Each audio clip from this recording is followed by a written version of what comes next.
Mari kita bedah rumusan matematis di layar ini bukan sebagai pelajaran aritmetika dasar, melainkan sebagai instrumen strategis pelindung kekayaan perusahaan. Perhitungan metode garis lurus yang Anda lihat untuk mesin, gedung, dan perangkat lunak ini, yang secara akumulatif mencapai 160 juta rupiah per tahun, adalah angka krusial yang akan langsung memotong laba bersih PT Garuda Furniture di laporan laba rugi.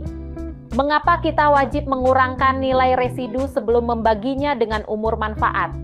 Karena prinsip akuntansi yang ketat melarang kita menyusutkan nilai rongsokan yang kelak masih bisa diuangkan kembali.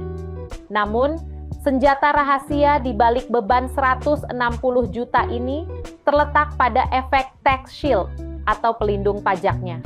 Ingatlah hukum besi ini, beban penyusutan dan amortisasi adalah beban hantu atau non-cash expense.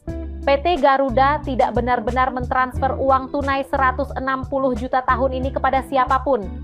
Uangnya tetap utuh mengendap di rekening bank perusahaan.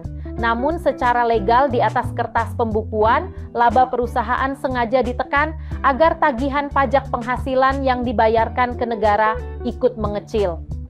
Inilah alasan mengapa para eksekutif dan auditor sangat terobsesi dengan PSAK 16 dan 19. Ini bukan sekadar urusan menghitung aset usang, melainkan taktik legal untuk menyelamatkan arus kas.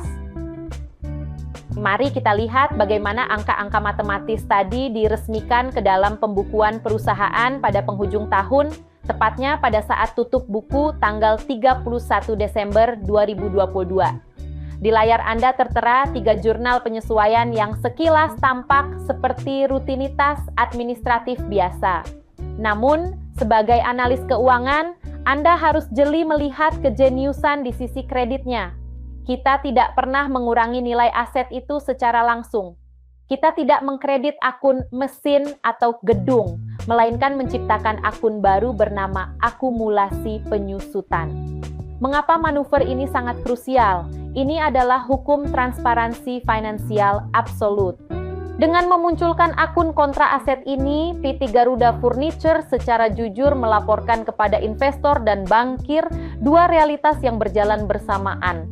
Harga beli historis mesin tersebut tetap utuh tercatat sebesar 550 juta di neraca, namun tepat di bawahnya terdapat pengakuan bahwa mesin itu telah aus dan kehilangan nilai ekonomisnya sebesar 50 juta rupiah tahun ini. Sementara itu, di sisi debit, total beban 160 juta rupiah ini akan langsung menghantam laporan laba rugi, memangkas kewajiban pajak perusahaan tanpa membuang uang tunai sepeser pun.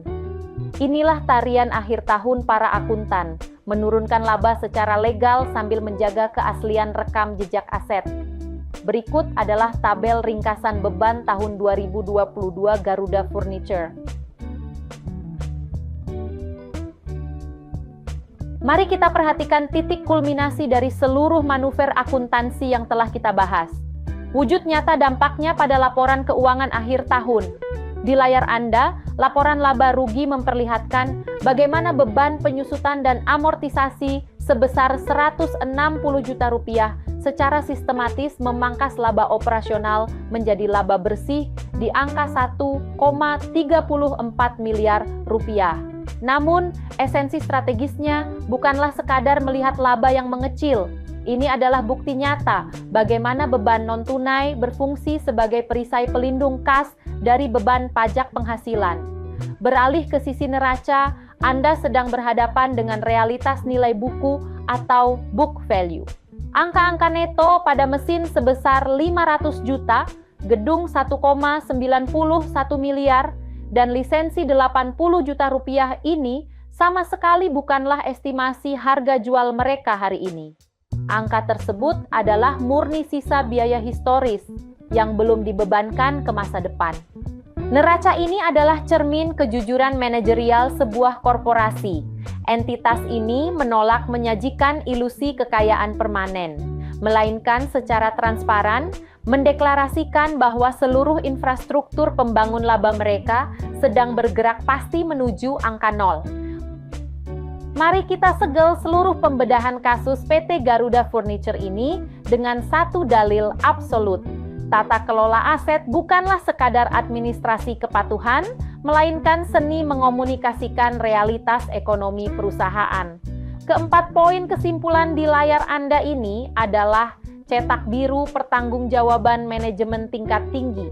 Ketika kita memaksa pencatatan tunduk secara kaku pada PSAK, kita sebenarnya sedang membangun benteng akurasi agar nilai buku perusahaan tidak berubah menjadi fiksi belaka.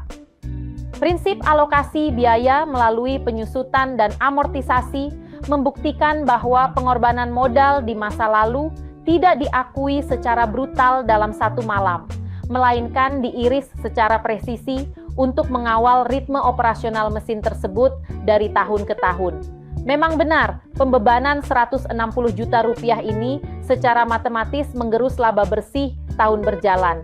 Tetapi disinilah letak keanggunan ilmu akuntansi. Kita lebih memilih menelan pil pahit penurunan laba secara legal demi menyajikan laporan keuangan yang rasional dan bebas dari manipulasi.